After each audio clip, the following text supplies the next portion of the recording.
Good morning. It's the 29th of September, about 9:34 a.m. in the desert Southwest. And I want to continue to talk about the day of the Lord. What is a day of the Lord? I know we've come up with all kinds of formulas. Maybe a day of the Lord is 1,000 years. We're told it's a different time than what our time is. That's been made clear in the Bible. I think what is a problem is that we've removed the apocryphal books. There's another word for them. Lorraine, come here. Come on, up. Okay. All right. Say hello to the folks. Okay. She likes to look out the window. Okay. That's enough. And we've got visitors out there, so she's really curious and real concerned. She's been real protective. Okay. Off. Such a sweet girl. Sometimes she's a little stubborn.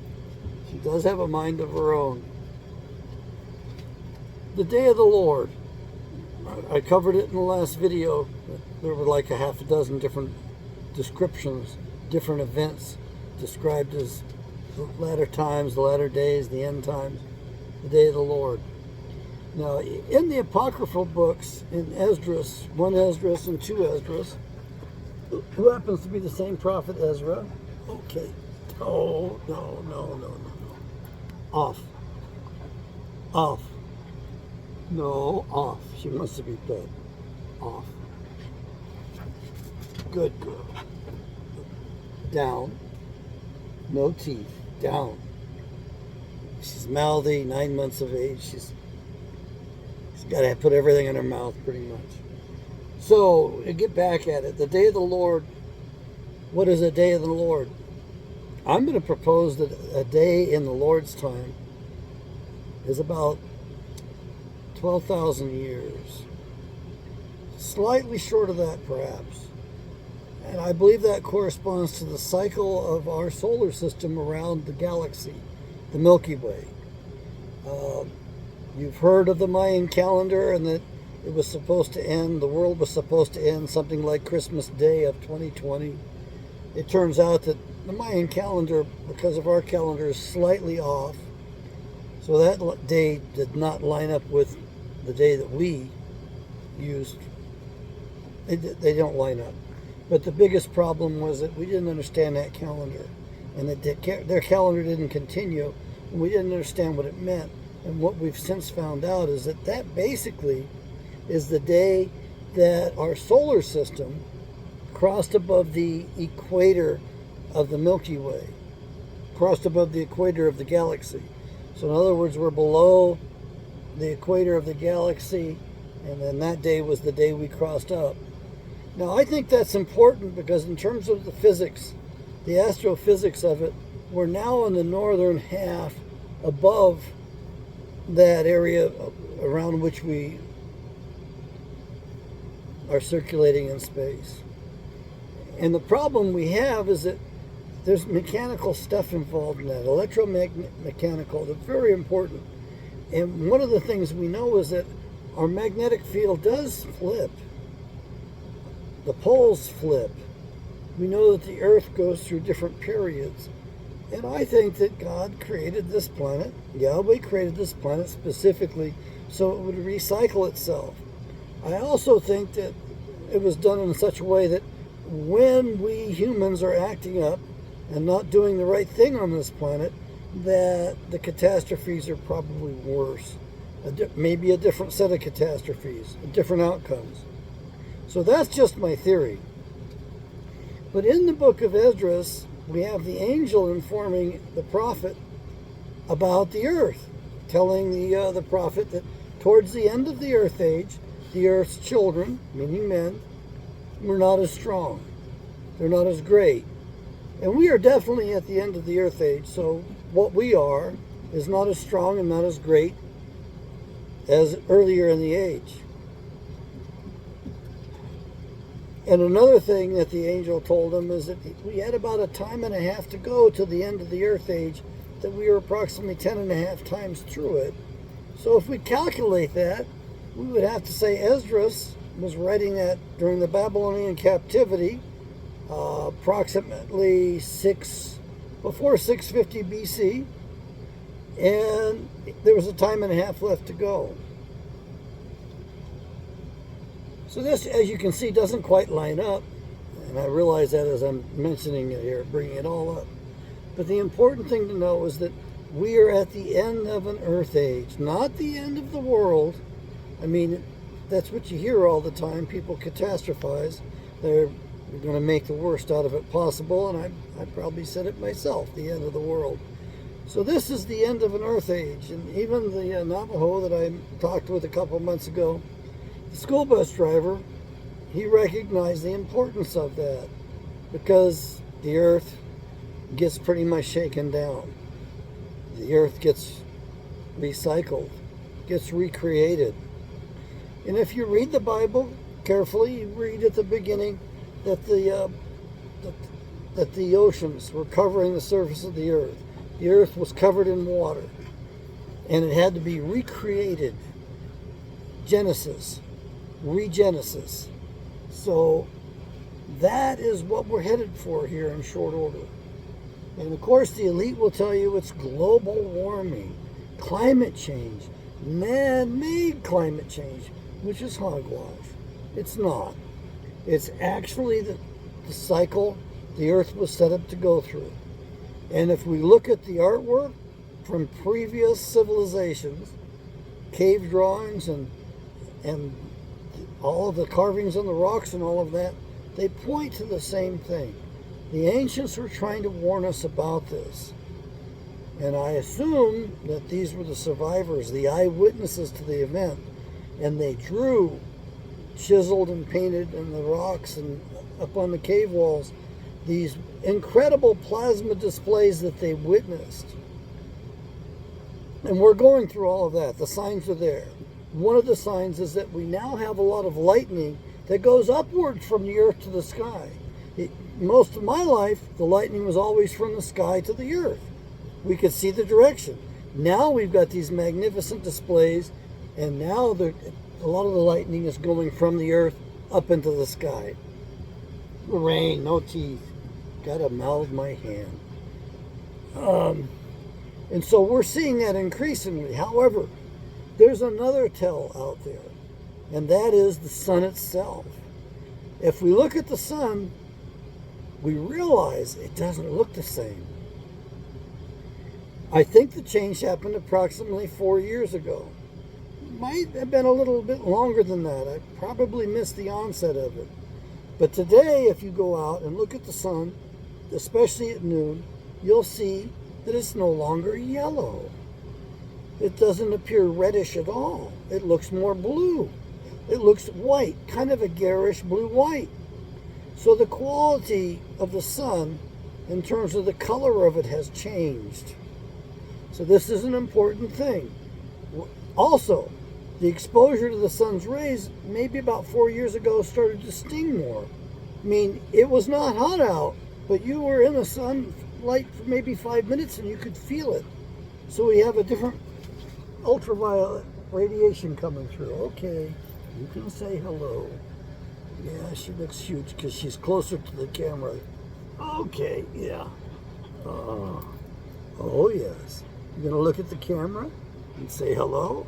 Nah. Okay.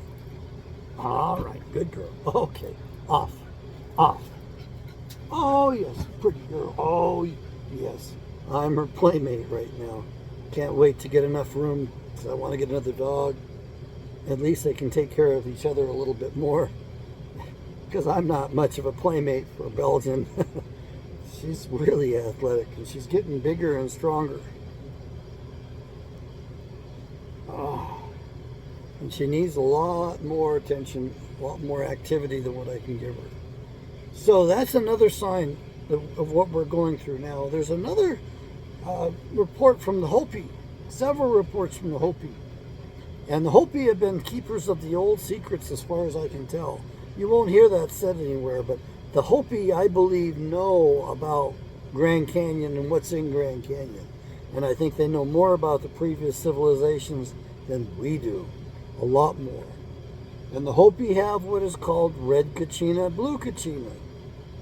It's probably the most important part of the Hopi tradition. The kachina dolls, the kachina dancers. And it's said that towards the end of the Earth Age, the blue kachina will show up in the dances. And also the blue kachina, the man will reveal his face, which I believe is a violation of their tradition. The kachina dancers are not allowed to remove those face masks. I got to go up and hang out with a Hopi. I wanted to do it this summer, but just a little bit too hot up that way. But I will be doing it as soon as I can. I've never been up there. Some other psychologists that I know have been up there and hung out with the people up there, and they missed it quite a bit. So, but of course they were working with the Hopi, so they got to spend time there. I got to spend time with the Navajo. Red kachina, blue kachina. That might refer to the stages our sun goes through, meaning that red kachina, which is a yellow spectral color, everything is safe and you can build. But in blue kachina, it becomes destructive. Now, I've got to go hang out with those folks and find out what it really is. I'm not sure. But at this point, I would have to say the sun is going blue. So the type of fusion, the type of all the processes on the sun are changing. So the sun is losing its strength, if you will. That's what it appears to me. And so it appears as though we are at the end of the Earth Age. Another thing that we know for sure is that with the Carrington event was the onset of the reversal, the magnetic reversal our Earth is headed to. And we're in the middle of it now. And so I think it's going to happen faster than what everybody's calculating. And I think we have maybe 11 years. It might be that short, but that's from me. A fellow who knows quite a bit more about this stuff than I do. He says we have 20 years to 30 years. He said that about a year ago. So we have about 20 to 30 years before the big event. Okay, she saw the fellow out here. Shh, quiet. Good girl. Everything's okay. Good girl. Lorraine, sit. Sit.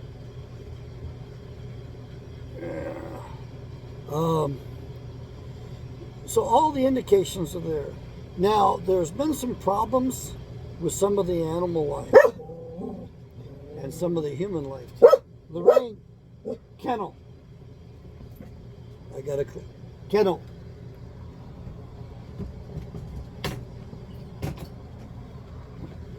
Okay. Hopefully she'll be quiet up there, but she's real protective about the yard. She doesn't leave the yard when I let her out. She knows where the boundaries are pretty well. And so she's protecting the yard. Where was I? Well, we've had some problems with migrations. It turns out that migratory birds depend upon the magnetic field in order to know where to go to. We've had geese from the United States migrate probably about a decade, maybe 2 decades ago, migrated over to England by mistake. They headed north to England. They came from the United States and went over there. We've also had reports that the magnetic field has shifted so much that at the end of some runways, they've had to write down different numbers for the magnetic bearings, magnetic heads of their runways, because they've shifted so much. So we have that as another sign. Another sign is that the natives in Alaska, the Inupiat, the people up in the northern area, reported in about approximately 1974 that the sun had changed, the winds had changed.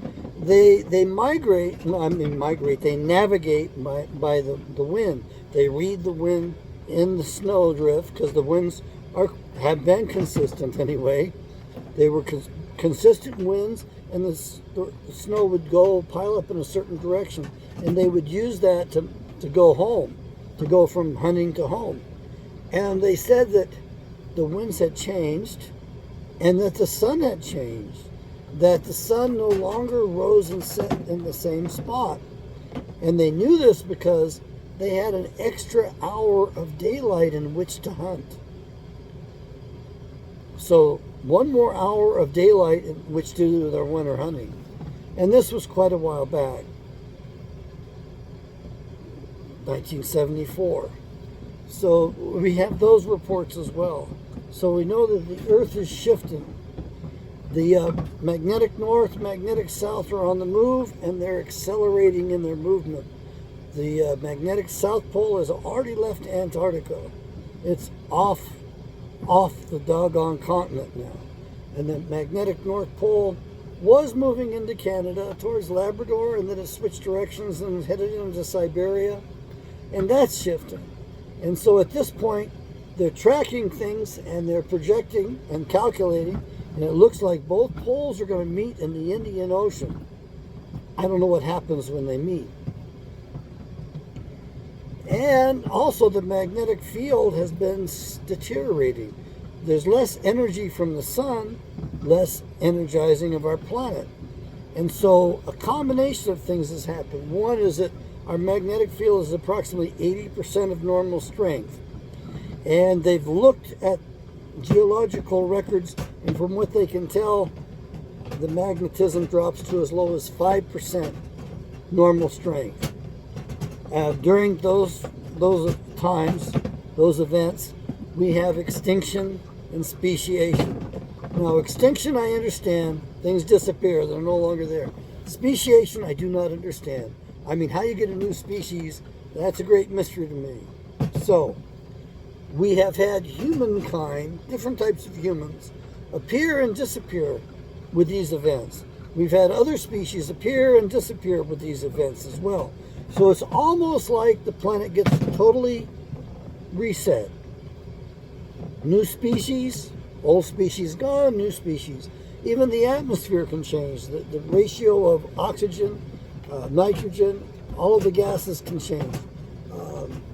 The density of the atmosphere can change as well. The atmospheric pressure changes as well. So there are indicators that things change upon the planet quite a bit, and we are at that point. So the other thing that's very important to know is that insanity increases during these time periods. I mean, if you think about it, it's just common sense. All of the stability that upon which life is dependent upon is gone. Oh, and by the way, the shields that protect our planet from radiation are diminished, and they're going to continue to diminish, so we're going to be subject to more gamma radiation, which may also be likened to space dust. So during this period, what happens is the Earth actually picks up mass. This dust settles on the Earth, we collect it, and our mass increases. So the Earth is growing. So that's another feature to be taken into consideration. Oh, and in the past, we've had tropical jungles, we've got the evidence of those in Alaska. You wouldn't think so, but yeah, they were tropical at one point, which meant that that the North Pole was in the tropical region. So we know that the Earth shifts. We know that the Earth's crust slips. We know that there's a mantle, and we know there's layers between the crust and the mantle and the core.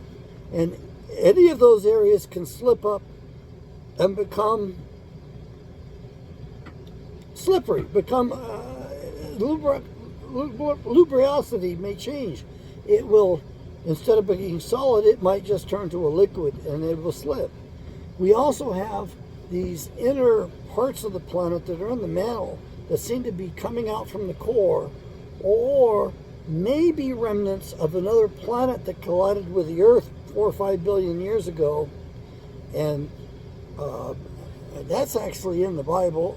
My old friend has got pretty bad dementia right now, and I've tried talking with him about it, but he doesn't remember these things. He was a geologist, and he told me that in the Bible there's evidence that the Earth collided with a planet that was slightly smaller than ours, and that this was necessary, in their opinion, in the geologist's opinion, in order for the Earth to have the abundance of heavy metals, of the metals that we have, because without these metals, there would not be as much life. You couldn't have this type of life that we have here unless you have an abundance of these heavy metals on the planet. And of course, that would include gold, that would include silver.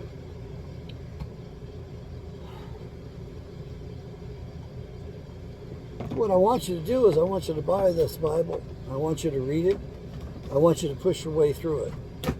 I want you to become familiar with it as best you can. If parts of it are boring, just push through the boring parts. Parts that are interesting, enjoy those things. Just read and learn the plot, learn the characters, study character development, read it for the history, read it for the laws that are given in there. Those are important laws. The law of nature is pretty much specified as given to us by Yahweh. These are important things, especially in the survival through this coming event, the coming catastrophe. I had visions, night terrors, really, as a little boy of this stuff. And so it's not going to be good. It's not going to be pretty. It's going to be rough. Now, some parts of the earth, there's going to be absolutely peace and nothing's going to happen to it. Not much. It's going to be like nothing happened there. But there won't be many of those places at all. For most of the earth, it's going to be a deluge. It's going to be horrible. It's going to be like a mud flood, if you will. And it could combine elements of volcanoes and volcanic eruption, the lava, the pumice, all of that stuff. It appears as though in the geological record, every 12,000 years we have one of these events, and it gets deposited as a layer of limestone, as a white rock, basically. And you look at these folds in the mountains, and you'll see layers upon layers of white. And each one of those is an earth age, in my estimation. However, every fifth one, or maybe sixth one, is dark, black, basalt. And that, I believe, is when the volcanoes let loose. Supposedly, we're not due for that right now. We're in the middle of a bunch of lesser catastrophes. But that could happen at any time. And if that happens, then you have the layer of shale, dark shale, black basalt among those white limestone deposits. It's just amazing that all of this is coming to light here at the end. Knowledge would increase. And I think the reason for that is because the guys that have been running the planet during this entire cycle are evil, and they want to obscure knowledge as much as they can. In case you're wondering, humans have always survived these catastrophes. We've been on the planet for almost 3 million years, about 2 3/4 million years. And now the variety, the species, race, whatever the heck you want to call it, has been different. But we've been here for a long time. And the Bible has words for those men. They were called Enosh and Enoshwi, which means basically the earthy man. And they were here first. Adam was placed here later, the most recent. And there are 2 different words for Adam. And so that's considered the refined or noble man. Okay, I know you're going to say it's racist. Look, that's what the Bible says. That's what I'm going by. So we have different words for man and men that have been translated for us man and men. And some of those are Adam and some of those are Enosh. So they're there. I don't think it's a big deal. Except I think the Bible will give us the knowledge that we're looking for. Will explain things to us. Will give us better understanding. So I'm getting carried away with all this, as you can tell, trying to chunk up and go large, trying to give you all the ideas. It's a little bit of brainstorming on my part. Brainstorming is when you just basically come up with ideas and nothing is censored, and you take those on the fringes, as wild as you can get them. with the idea that that way you can discover more, and then you can come back to what is most likely the truth, most likely the reality. And by the way, that's one of the problems we have, is our society is not very truthful and not much in reality. You call it political correctness. If you read the Bible, two of the major prophets describe political correctness. Yes, historically it's occurred before. And political correctness has always preceded an enslavement. So we have political correctness and we're being enslaved. Why? Oh, because we're letting ourselves go along with the narratives, with the untruth, with the lies, with the falsehoods. And by the way, that reminds me, we don't celebrate Christmas. When our nation was founded, it was against the law in most of the colonies to celebrate Christmas because it was a pagan holiday. I know, don't believe me, go look it up. So you got fined if you if you didn't work on Christmas. Because it was the birthday of Nimrod, I believe. Something to do with Saturnalia. I think there was the birth of a couple of those ancient ones from the other religions. So I want you to buy my Bible and give it for gifts this year at Christmas time. Okay, I'm a hypocrite a little bit. You got to laugh about it and have a little bit of fun, because these things are hard to avoid. How do you in the United States of America today not talk about Christmas in the Christmas season? But if you read the Bible carefully, you will realize that Yeshua, the Messiah, was not born at Christmas time. He was not born in the winter with snow on the ground.